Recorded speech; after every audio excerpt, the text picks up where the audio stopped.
এত সবাই আমের আচার বানাচ্ছে, তো আমি একটু আমের আচার বানায় নিলাম। তো এই আচারটা খেতে খুবই মজা লাগে, আর এটা আমার খুবই ভাল লাগে এই আচারটা খেতে সবসময়। তো মিষ্টি আচার, টক মিষ্টি আচার এটা। তো আমি এখানে প্রথমে পাঁচফোড়ন দিয়ে দিয়েছি সরিষার তেলের মধ্যে। পাঁচফোড়ন দিয়ে এখন আমি আমটা দিয়ে দিলাম, কাঁচা আমটা। কাঁচা আমটা দিয়ে এখন একটু নাড়াচাড়া করে এটার উপরে লবণ দিয়ে দিলাম। লবণটা দিয়ে এখানে অল্প লবণ দিতে হবে, বেশি না। লবণ দিয়ে এখন আমি এটা একটু নাড়তে থাকবো।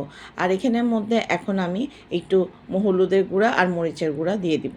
তো হলুদ আর মরিচের গুঁড়া দেওয়ার পর এটা কিন্তু ভালো করে নাড়তে হবে যতক্ষণ না একটু গলে গলে যায়। এটা যখন একটু গলে গলে আসবে তখন কিন্তু আমি বাকি উপকরণগুলি দিব।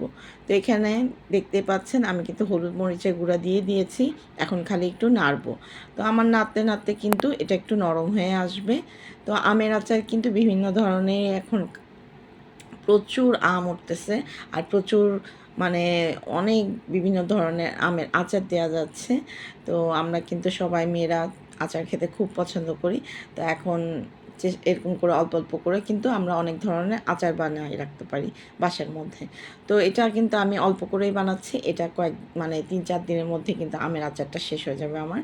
কারণ কি এটা অল্পই হয়েছে, এক বাটি। তো এটা টেবিলেই রাখবো আমি। তো সবাই মানে খাওয়ার সময় খেতে পারবে। তো এটা যখন তখন বানানো যায়, খুবই ইজি একটা। তো এখানে নাড়তে নাড়তে দেখতেই পাচ্ছেন খুব মানে একদম গলে গলে আসছে, আর একটু একটু দানা দানা রয়েছে। তো এরকমই থাকবে। তো আমি এখানে শুকনা মরিচের যে চিলি ফ্লেক্সটা আছে, যে শুকনা মরিচটা আমি একটু গুঁড়া করে নিয়েছি ব্লেন্ডারে, ওইটাই দিয়ে দিলাম। তো দিয়ে এখন আবার একটু নেড়ে দিচ্ছি। তো একটু টক ঝাল মিষ্টি হবে এটা, খেতে কিন্তু অনেক মজা লাগে। তো এইভাবে করে একটু নাড়াচাড়া করতে হবে, যাতে আমি কিন্তু চিনি দিয়ে দিয়েছিলাম, দেখতে পেরেছেন। চিনি দিয়ে এখন কিন্তু ভালো করে নাড়ছি এটা, যাতে চিনিটা মানে মেল্ট হয়ে যায়।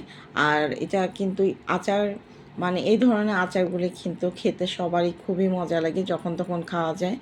আর সবাই কিন্তু এখন বিভিন্ন ধরনের আচারের রেসিপি দিচ্ছে।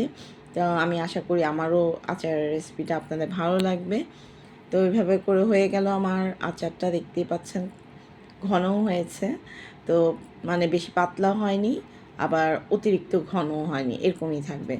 তো এটা যখন ঠান্ডা হবে তখন কিন্তু এমনি একটু বসে যাবে আচারটা ঠান্ডা হবার পর। তো এটা কিন্তু আপনারা এমনিও খেতে পারেন, ভাতের সাথে, পরোটার সাথে। তো এভাবে করে খাওয়া যায়। তো আরও আমের আচারের রেসিপি ইনশাল্লাহ আবারও শেয়ার করব আমি। তো আমারটা আচারটা তো হয়ে গিয়েছে, দেখতেই পেরেছেন যে একটা বাটির মধ্যে আমি নিয়ে নিয়েছি। তো এটা আমি রেগুলার খাওয়ার জন্য। তো আমি তাই বললাম যে কয়েকদিনের মধ্যেই শেষ হয়ে যাবে। তো সবাই ভালো থাকবেন। আল্লাহ হাফেজ।